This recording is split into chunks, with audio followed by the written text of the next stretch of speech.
പടം പോരാ, അത്രയ്ക്കൊന്നും പോരാ. അതായത് സ്റ്റോറിയും സ്ക്രീൻ പ്ലേയും തമ്മിൽ ഒരു കണക്ഷനും ഇല്ല. വെറുതെ ഒരു സ്റ്റോറി ഉണ്ട്, സ്ക്രീൻ പ്ലേ പടം ഒരു 2.75 മണിക്കൂർ തള്ളി നീക്കാൻ വേണ്ടി എന്തോ എടുത്ത പോലെ ഉണ്ട്. ഋത്തിക് റോഷനെ കണ്ടുകൊണ്ടിരിക്കാം, ആ ഒരു ഫാക്ടർ മാത്രമേ ഉള്ളൂ. ഇന്റർവെല്ലും പ്രീ ക്ലൈമാക്സും മാത്രമാണ് മറ്റേ ജെറ്റ് ഫൈറ്റ് സീൻസ് ഉള്ളത്. മാത്രമാണ് പോസിറ്റീവായിട്ട് തോന്നിയിട്ടുള്ളത്. വേറെ പടത്തിൽ പറയത്തക്ക ഒരു എൻഗേജിങ് ആയിട്ടോ ഇലവേഷൻ സീനായിട്ടോ ഒന്നുമില്ല. കണ്ടിരിക്കാം നല്ല നല്ല സിനിമ തന്നെ, കണ്ടോണ്ടിരിക്കാം. ശരി, ആ ഫ്ലൈറ്റ് ഒക്കെ പോകുന്ന അതൊക്കെ നന്നായിട്ടുണ്ട്. ഋത്തിക് റോഷനൊക്കെ നന്നായിട്ടുണ്ട്, അടിപൊളിയായിട്ട്. സൗണ്ട് ഒക്കെ അടിപൊളിയാണ്, നല്ല പടമായിരുന്നു. അത് അറിയില്ല കേട്ടോ, നല്ല കൊള്ളാം, നല്ല പടമായിരുന്നു. फाइटर मूवी अच्छा है भाई, बहुत मस्त फाइट सीन, डांस पूरा अच्छा लगा, मस्त लगा. एक्टिंग और सुपर बॉडी फिटनेस और दीपिका पादुकोण अच्छा, बहुत अच्छा. रिपब्लिक डे के लिए अच्छा है, इंडियन के लिए है ना. ऐसे ही एकजुट रहना चाहिए हम लोग को. എല്ലാം നന്നായിട്ടുണ്ട്. ആക്ഷൻ സൈഡും എല്ലാം ബെറ്റർ ആയിട്ടുണ്ടായിരുന്നു. പറഞ്ഞേക്കാളൊക്കെ എനിക്ക് കുറച്ചും കൂടി നല്ലൊരു ആക്ഷനൊക്കെ ആയിട്ട്, ആക്ഷനാണ് ഞാൻ നോക്കിയത്, അത് കൊള്ളാം, നന്നായിട്ടുണ്ട്. തിരിച്ചു വരാം അങ്ങനെയല്ല, മൊത്തത്തിൽ കൊള്ളാം, നല്ലത്. കിടിലം പടം. ഞാൻ ഒട്ടും പ്രതീക്ഷിക്കാതെ കയറിയ ഒരു പടമാണ്, പക്ഷെ നല്ലതായിട്ട് ഇഷ്ടപ്പെട്ടു. കാരണം ഋത്തിക് റോഷന്റെ ഒരു കംബാക്കും പിന്നെ സിദ്ധാർത്ഥ് ആനന്ദിന്റെ, കാരണം പത്താനിൽ കുറെ പ്രോബ്ലങ്ങൾ ഉണ്ടായിരുന്നു അതിന്റെ ടെക്നിക്കൽ സൈഡിൽ, അതൊക്കെ തിരുത്തി നല്ലൊരു ഗംഭീര വർക്കായിട്ടാണ് പുള്ളിക്കാരൻ ഫൈറ്ററിലൂടെ തിരിച്ചു വന്നിരിക്കുന്നത്. ദീപിക പദുക്കോൺ ആയാലും അനിൽ കപൂർ ആയാലും അവർക്കെല്ലാം നല്ല സ്ക്രീൻ സ്പേസ് ഉണ്ട്, കിടുവായിട്ട് ചെയ്തിട്ടുണ്ട് അവർ. ഒരു ബോറടി എനിക്ക് ഫീൽ ചെയ്തിട്ടില്ല. നല്ല എക്സൈറ്റ്മെന്റ് മൂടി തന്നെയായിരുന്നു പടം കണ്ടത്. സെക്കൻഡ് ഹാഫ് ഒന്നും ഒരു രക്ഷയില്ല, അന്യായ മേക്കിങ്.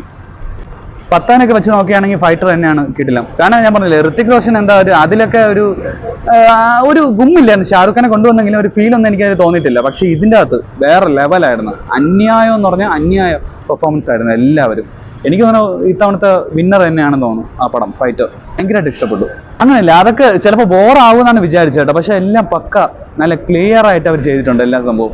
ഋത്തിക്കല്ല അതിൽ വരുന്ന ഓരോ സീനൊക്കെ കാണുമ്പോൾ നമുക്ക് ഗൂസ് ബംസാണ്, ഭയങ്കരമായിട്ട് ഫീലിംഗ് ആണ്. എനിക്ക് ഒരുപാട് ഇഷ്ടപ്പെട്ടു പടം, ഭയങ്കരമായിട്ട്. ഇല്ല അങ്ങനെയൊന്നുമില്ല, അതൊന്നും ക്യാമ്പ് അങ്ങനത്തെ ഒരു സംഭവങ്ങളൊന്നുമില്ല പടത്തിൽ. വേറെ പാട്ട് പേടിക്കണ്ട, സെക്കൻഡ് പാർട്ടോ ഒന്നുമില്ല. പക്ഷെ നിർത്തി നല്ല രസം ഉണ്ടായിരുന്നു കാണാൻ, എനിക്ക് ഭയങ്കരമായിട്ട് ഇഷ്ടപ്പെട്ടു.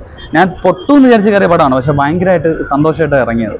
വാലിബിനെക്കാട്ടി മുകളിൽ നിൽക്കാൻ പടം, കാരണം അത്ര രീതിക്കുള്ള മേക്കിംഗ് ആണ്. അങ്ങനത്തെ രീതിയൊന്നുമില്ല, ഇത് വേറെ രീതിയാണ്. ബോളിവുഡ് ആകുമ്പോൾ ഏത് ലെവൽ പോകും. വിജയൊക്കെ അന്ന് കൊണ്ട് ദുരന്തമാക്കി കളഞ്ഞാണ് നെൽസൺ. അല്ലായിരുന്നെങ്കിൽ അത് വേറെ ലെവൽ കൊണ്ടുവരുന്ന സീനൊക്കെയാണ്, പറഞ്ഞിട്ട് കാര്യമില്ല. ഇത് ഋത്തിക്ക് കൊണ്ടുപോയി ഉറപ്പിച്ചു. സീക്വൽ അതിൻ്റെ അകത്ത് ഇല്ല, അതിൻ്റെ അകത്ത് ആ സീക്വൽ ഇല്ല. പ്രത്യേകിച്ച് ക്ലൈമാക്സിൽ ഒരു hand to hand combat scenes ഒക്കെ പറയുമ്പം പ്രത്യേകിച്ച് ഒരു ഫ്ലോപ്പായിട്ട് എനിക്ക് തോന്നിയത്. സിദ്ധാർത്ഥ് ആനന്ദിന്റെ ഫിലിമോഗ്രഫി നമുക്കറിയാം, വാറും പട്ടാനൊക്കെ നല്ല പടമായിരുന്നു. ഇത് അത്ര പ്രതീക്ഷിച്ചില്ല, കിട്ടിയതുമില്ല. എക്സ്പെക്ടേഷൻസ് ഉണ്ടായിരുന്നു, പക്ഷേ ഇത് അത്ര ഒന്നും കിട്ടിയില്ല. മാസ് പ്രതീക്ഷ വന്ന അവർക്ക് ശരിക്കും ഒരു ഡ്രാമ പടം ഇട്ട് കൊടുത്ത പോലെയാണ്. കാരണം ഡ്രാമ ചുമ്മാ വാരി വെതറി ഇട്ട് കൊടുത്തിട്ടുണ്ട്. സിദ്ധാർത്ഥ് ആനന്ദിന് പ്രതീക്ഷയല്ല ഇത്. കുറച്ചും കൂടി അത് ഉണ്ടായിരുന്നെങ്കിൽ നല്ലൊരു ഇമ്പാക്ട് ഉണ്ടാക്കിയാണ്. പക്ഷെ വിഷ്വൽ ഇമ്പാക്ട് എന്ന് വെച്ചാൽ ലൈക്ക് അത്ര വെർത്തല്ല. ഇപ്പൊ പ്രൊമോട്ട് ചെയ്ത് തന്നെ ഐമാക്സിൽ കാണുമെന്നാണ് പറഞ്ഞത്. ഞാൻ ഐമാക്സിലാണ് കണ്ടത്, പക്ഷെ അത്രയ്ക്ക് വെർത്തല്ല പടം. ഐമാക്സിൽ സ്ക്രീനിൽ തന്നെ കാണുന്നത് ബെറ്റർ ആയിരിക്കും.